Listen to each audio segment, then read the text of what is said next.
আচ্ছা, স্ক্রিন তো দেখতে পাচ্ছেন তাই না? আজকে একটু শুরুতে কাজ করতে ইয়ে নিয়ে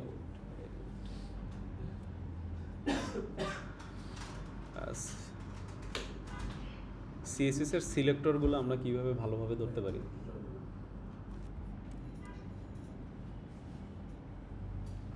আর কি কেউ বাকি আছে?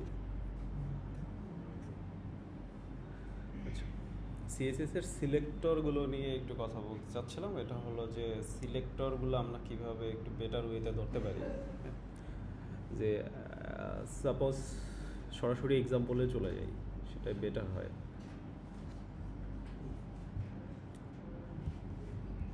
ধরেন এই যে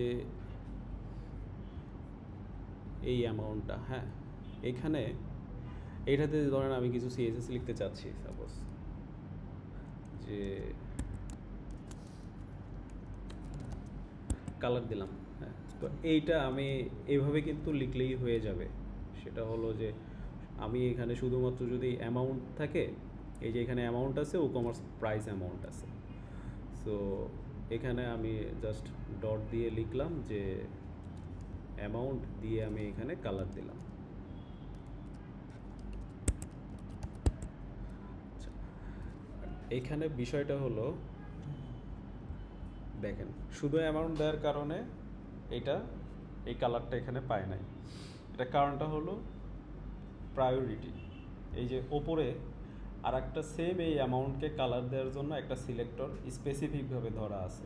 সেটা হলো যে প্রোডাক্ট ইমেজ সামারি, প্রাইস এবং তারপরে অ্যামাউন্ট। প্রোডাক্ট ইমেজ সামারি এখান থেকে মানে টপ লেভেল থেকে সে অ্যাকচুয়ালি আসছে, যে প্রোডাক্ট ইমেজ সামারি ধরছে, তারপরে এটার মধ্যে প্রাইস আছে, তারপরে অ্যামাউন্ট আছে। হ্যাঁ, তো আমি যদি সেমভাবেও লিখি এখন কিন্তু কাজ করছে, কারণ দুইটা প্রায়োরিটি সেম হয়ে গেছে। আবার এমন যদি হয় যে এই যে স্টাইল ডট সিএসএস যে এই সিএসএসটুকু আছে, এই সিএসএস যেখানে আছে ঠিক তার ওপরে কোনো এক জায়গায় আমি যদি এই সিএসএসটা অ্যাপ্লাই করি, তখন কিন্তু এই রেডটা পাবে না, তখন আবার এই কালারটা পাবে। ঠিক আছে, কারণ আমার সেম সিলেক্টর ওপর নিচে হওয়ার কারণে যেটা নিচে আছে সেটা অলওয়েজ প্রায়োরিটি পাবে। তো আমাদের প্লাগইনে মানে সিএসএস এর প্রায়োরিটি হলো যে আপনি যেটা ফোর্সফুলি করতে চান বা যেটা ওয়াইতে, সেটা সবসময় নিচে লোড করা। ঠিক আছে,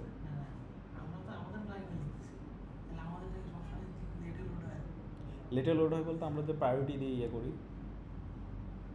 যখন মানে স্ক্রিপ্টটা এনকিউ করি, এটা আমাদের দেখার বিষয় যে স্ক্রিপ্টটা এনকিউ করলে আমি সবসময় হুকের প্রায়োরিটি দিয়ে আমি নিচে লোড করতেছি কিনা, এটা একটাভাবে দেখা যায়। আর একটাভাবে দেখা যায় যে স্ক্রিপ্টের যে হ্যান্ডেলার থাকে, হ্যাঁ, ওই হ্যান্ডেলারে আমি যদি বলে দিই যে আমার স্টাইলটা, আমার এই সিএসএসটা তখনই লোড করো যখন আর একটা হ্যান্ডেলারে ডিপেন্ডেন্সি দিয়ে দিই যে ওইটা লোড হওয়ার পরে এটা লোড করো, তো এই ডিপেন্ডেন্সি দিয়ে দিলে এটা পরে লোড হয়ে যায়। এটা সিএসএস বা জেএস দুইটার ক্ষেত্রে। তো ওইটা টোটালি আলাদা জিনিস, এনকিউয়ের পার্ট গেল। তো bottom CSS will be more prioritized actually. হ্যাঁ, প্রায়োরিটাইজ। এবং হল আর একটা বিষয়, সেটা হলো যে এই যে আমরা যে ধরছি যে প্রোডাক্ট ইমেজ সামারি, তারপরে এই ড্যাশ দেওয়ার মানে এখানে যদি এমন দিতাম যে এই জেনেরিক থেকে স্পেসিফিক CSS more priority. এরকম যদি দিতাম যে product image summary dot price, কোনো গ্যাপ নাই, তাহলে সে সরাসরি খুঁজবে এরকমভাবে যে এই যে প্রোডাক্ট ইমেজ সামারি যে আছে ক্লাস এইটার পাশে, তখন সে খুঁজবে এরকম কিছু আছে কি না, এইরকম। হ্যাঁ, পাশে আর একটা ক্লাস সেম আছে কিনা। সেম যদি এমন হয় যে এইখানে এডিট করে আমি একটা আইডি বসিয়ে দিই, একই ক্লাসের মধ্যে যদি দুইটা নাম থাকে, ওইটার যদি বসাতে চাই তাহলে পাশাপাশি লিখে দিলেই হয়ে যাবে। হ্যাঁ, আচ্ছা, এখন ধরেন আমি আইডি লিখলাম, আইডি দিলাম summary.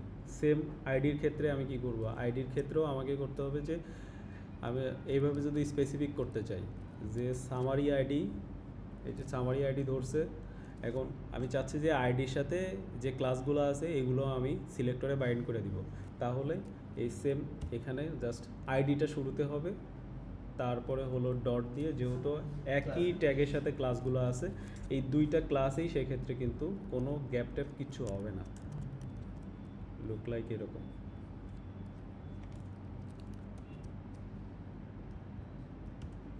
Dot product image dot price এইভাবে এই সিলেক্টরটা এইভাবে, মানে অলওয়েজ একটা ট্যাগে যে আমার ক্লাস থাকুক, মাল্টিপল ক্লাস এবং আইডি যেটাই থাকুক, এইগুলোকে যদি আমি সিএসএস সিলেক্টরে করতে চাই, ধরতে চাই, তাহলে আমাকে কোনো গ্যাপ দেওয়া যাবে না। যখনই আমি গ্যাপ দিব,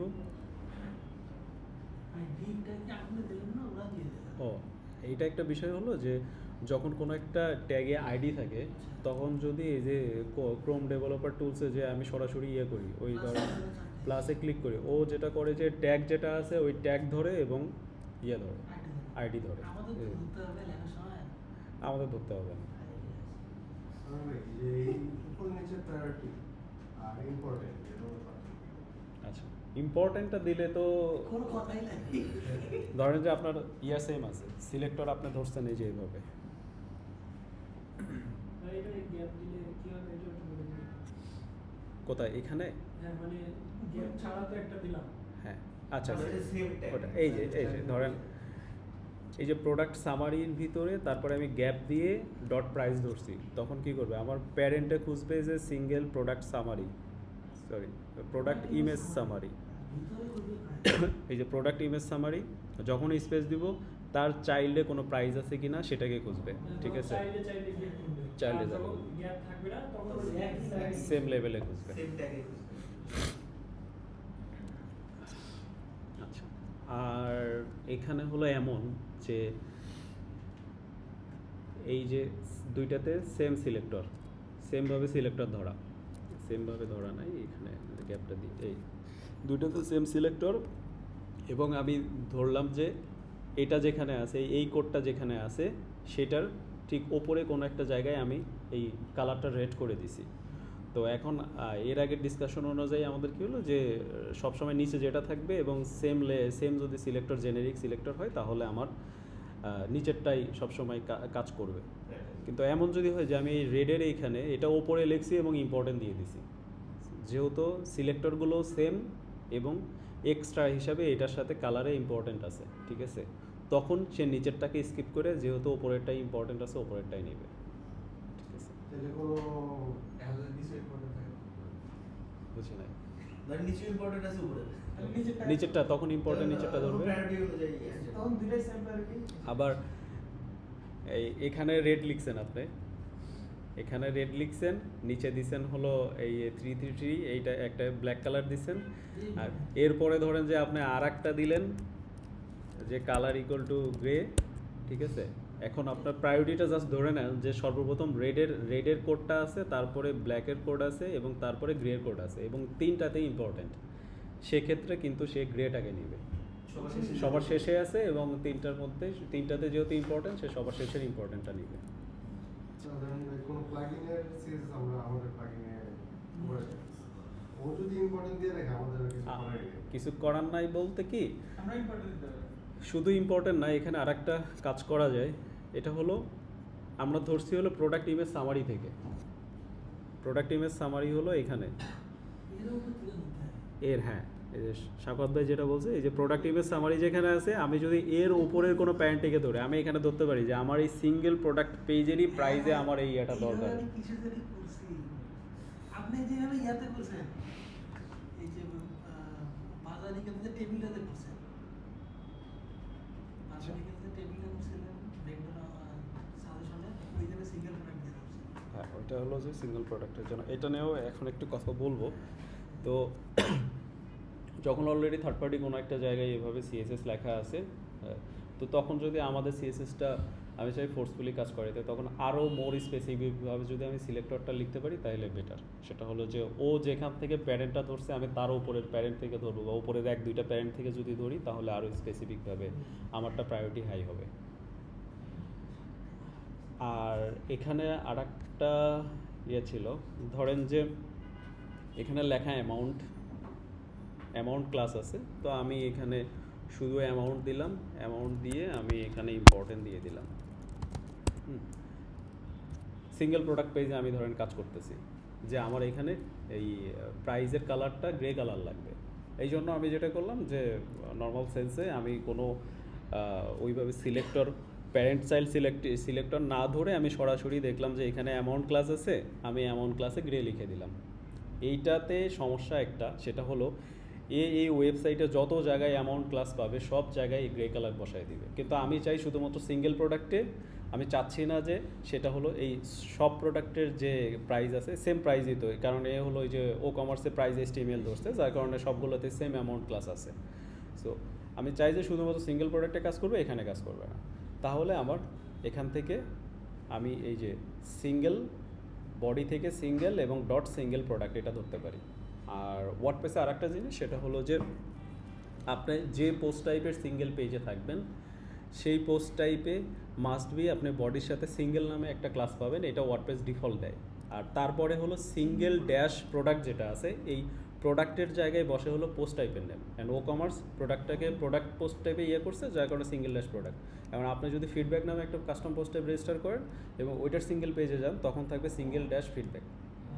ঠিক আছে, এটা হলো যে সিঙ্গেল প্রোডাক্ট পেজের জন্য যদি কোনো CSS লিখতে চান তাহলে অলওয়েজ এভাবে লিখলে আপনি সেভ।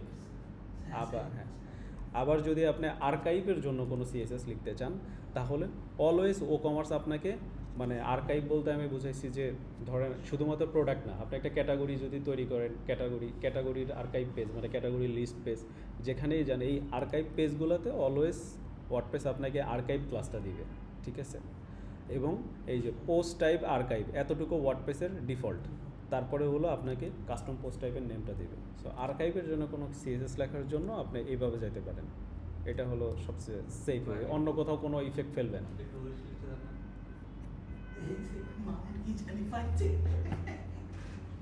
এখানে আপডেটেড লোকালে অনেক কিছু নাই, বলেন।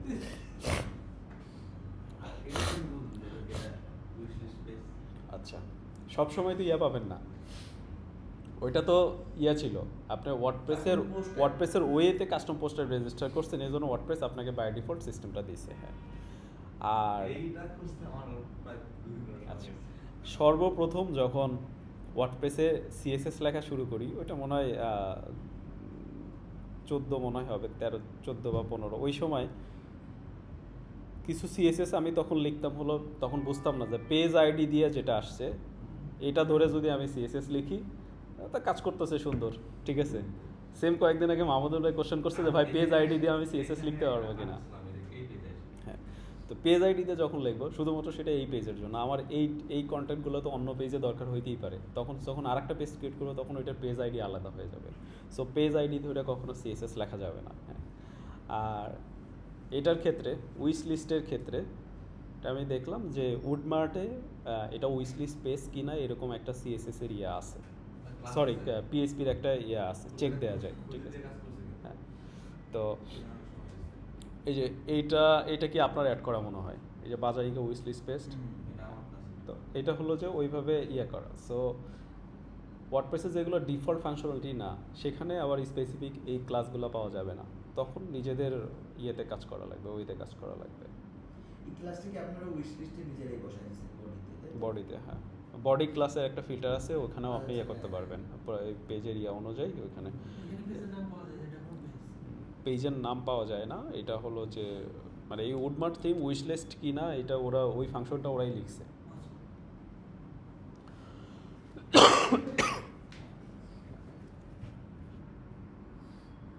আরেকটা কথা হলো ভাই, শুধু এই পেজ লোড হলেই এই CSS-টা হ্যাঁ, এটা করা যায়।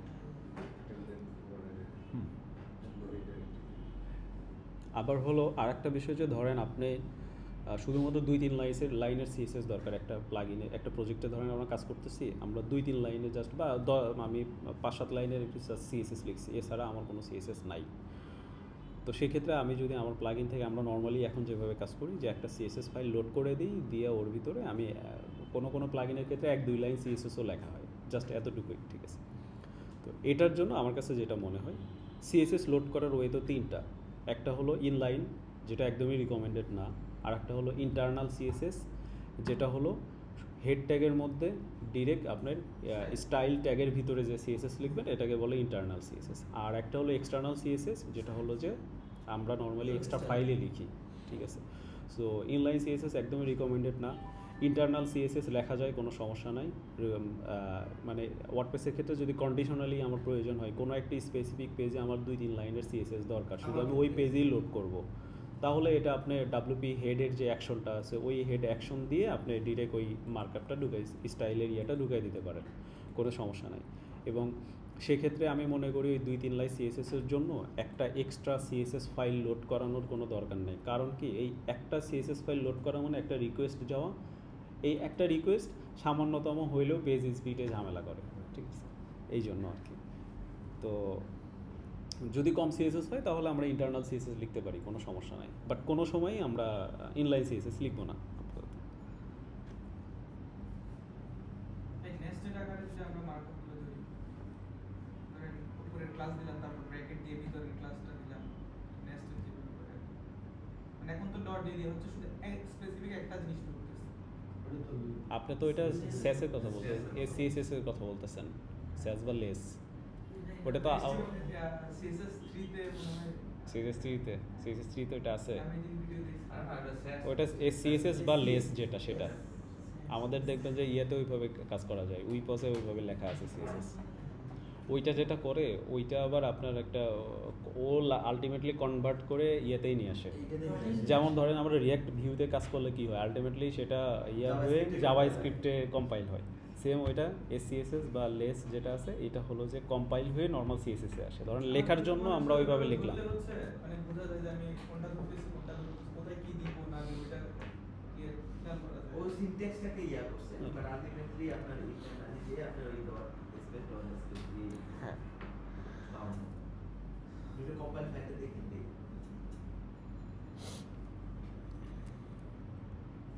তো সিলেক্টরের বিষয়ে আপাতত এতটুকু থাকুক।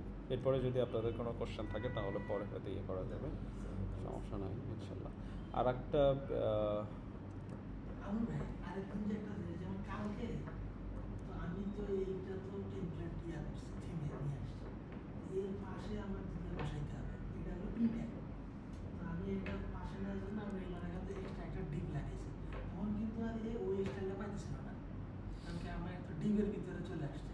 তখন আপনার আমাকে বাজার বলছো যে ওই যে একটা যে প্রোডাক্ট লিস্টিংয়ে যে করলাম, আমার তো ডিজাইন পাইতেছিল না। পরে দেখলাম যে আপনি ই কমার্সের ক্লাস ধরে ডিজাইন করছে। তো এইটা দেখলাম যে product inner summary class dot তারপরে এই পি ট্যাগের। তো আমি যে এক্সট্রা ডিপটা নিয়ে আসছি ওর উপরেই ক্লাসে ওই নামটা দিয়ে দিলে ওই ডিজাইনটা নিয়ে দেয়। এটা একটা টেকনিক। হ্যাঁ, এটা ওটা টেকনিক। আর একটা হলো এখানে আর একটা বিষয় আছে, একটা পি ট্যাগ আপনি এর পাশে কিছু বলে দিতেছেন না, কোনো কাজ করতে দিচ্ছেন, এই জন্য একে ডিপ দিয়ে র্যাপ করছেন, তখন কিন্তু এর প্যারেন্ট থেকে এটা পাবে না। আপনি যদি তার আগে ইন্সপেক্ট করে দেখেন যে এই কোন প্যারেন্টের এগেইনস্টে ডিজাইনটা আছে, ওই ডিবে যদি ওই ক্লাসটা দিয়ে দেন তাহলে আপনার অরিজিনাল স্টাইলটা এর জন্য মানে ওর ক্লাসটা হচ্ছে ডিবি দিয়ে দিতে হবে। ডিবে দিয়ে দিতে হবে। প্যারেন্ট যে ক্লাসটা আছে যেটা থেকে ডিজাইনটা যাতে ও এক্সটেন্ড বুঝতে পারে যে এই প্যারেন্টের চাইলে ওর ইয়াটা হায়ারার্কিটা ঠিক মানে ডিজাইনটা ঠিক ওই একটা লাইন আপটা ঠিকঠাক করতে হবে। একই বুদ্ধি। একই বুদ্ধি। ওই যে সিএডির মতো কথা বলেছি আমরা কি হ্যাঁ করে যে এটাতে কিছু না ভাইয়ের একটা এক্সপেরিয়েন্স শেয়ার করব ভাইয়ের সাথে। ইয়া আছে কি বলে, আমি জাভাস্ক্রিপ্ট দিয়ে এই সিলেক্টরগুলো কিন্তু শুধু এইখানে কাজে লাগে তা না, জাভাস্ক্রিপ্টে কাজে লাগে। যেমন আমরা যে কুইরিতে বিশেষ করে যে কুইরিতে আমি লিখতেছিলাম মাঝখানে স্পেস দিচ্ছিলাম, যে একই ট্যাগে ইয়াগুলো ধরতেছিলাম, আমি দেখো ক্লাসগুলো ধরতেছিলাম, দুইটা ক্লাস নেম দিয়ে আমি একবার স্পেসিফিক ওই ট্যাগটা ধরতেছিলাম। তো ওটা ধরতে যেয়ে আমি মাঝখানে স্পেস দিছি, তো তখন পাচ্ছিল না, অনেকবার চেষ্টা করে পাচ্ছিলাম না, পরে ভাইয়ের সাথে করছি, দেখা গেল যে ওই দুইটা সিএসএস এর মাঝখানে আমি ক্লাসের মাঝখানে স্পেস দেওয়া অনেক সময় স্পেস দিই, অনেক সময় দিই না, কখন দিচ্ছি কখন দিই না জানি না। সো এই জিনিসগুলো কাজ করতেছেন স্পেস রিমুভ করে দিই, কাজ করতেছেন। তো এই জিনিসগুলো থিওরিটিক্যালি জানা থাকলে যে বারবার ওই অ্যারাউন্ড করতে হবে না, জাস্ট দেখার পরেই বলে দেওয়া যাবে যে আচ্ছা এই কারণে। আচ্ছা এইখানে দেখেন আর একটা জিনিস খুবই কাজে লাগে, এটা হলো এই যে আমি সিঙ্গেল প্রোডাক্ট প্রাইস সেকশন, এই প্যারেন্টের আন্ডারে ধরেন অলরেডি পিতে একটা প্রাইস ক্লাস আছে, তারপরে পির ভিতরে কিছু স্প্যান দিয়ে কিছু ও কমার্স ওই যে প্রাইস এস্টিমেটটা অ্যাপেন্ড করছে। আমি অ্যামাউন্টের পাশে সেম প্রাইস নামে আরেকটা সেম ক্লাসটাই দিছি, হ্যাঁ। এখন আমি চাচ্ছি যে কোনো একটা সিএসএস আমি কোনো একটা স্টাইল লিখবো, সেটা শুধুমাত্র এই প্রাইসে পাবে, কিন্তু এই প্রাইসে পাবে না। মানে শুধুমাত্র প্যারেন্টের প্রাইসে পাবে, মানে ফার্স্ট লেভেল প্রাইস আমি যদি বলি, ফার্স্ট লেভেল যে ক্লাস আছে সেটাতে পাবে, এটার পরের লেভেলে যে ক্লাসগুলো আছে সেটাতে আমি ওই সিএসএস লিখতে চাই না। তাহলে নর্মালি আমরা কীভাবে সিএসএস লিখি, ধরেন যে আমি প্যারেন্টটা ধরলাম, তারপরে আমি প্রাইস ধরলাম, ঠিক আছে। এখানে আমি ধরেন যে ফন্ট সাইজ, আচ্ছা এটা ফ্রন্ট সাইজ, আমি ব্যাকগ্রাউন্ড দিলাম, ব্যাকগ্রাউন্ড দিলাম, হ্যাঁ। তো এই সিএসএসটা দেখেন, আটকে গেছে।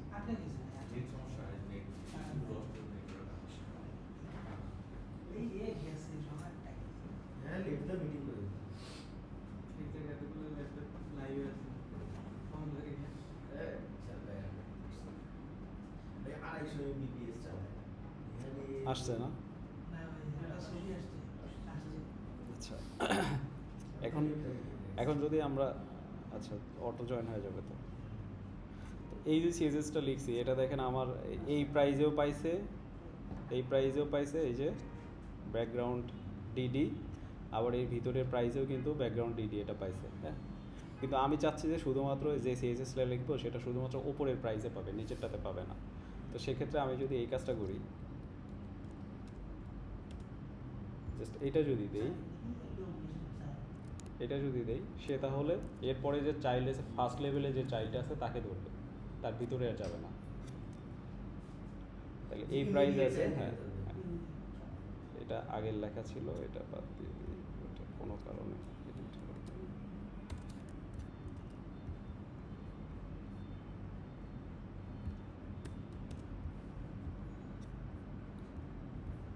এখানে আমার সিএসএসটা পাইছে, এখানে যদি আমি আসি ওই সিএসএসটা কিন্তু আর নাই, ঠিক আছে।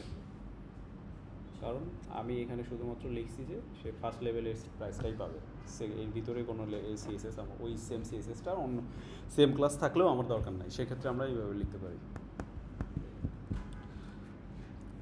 আচ্ছা, এই তো সিলেক্টরের এতটুকু ইয়ে গেল। তারপরে পজিশন নিয়ে কিছু কথা বলতে চাচ্ছিলাম, সেটা আজকে বলবো না অন্য একদিন বলবো? না ভাই আচ্ছা ঠিক আছে, ঠিক আছে ভাই তাহলে। পজিশনের ডিটেইলস এটা বন্ধ করে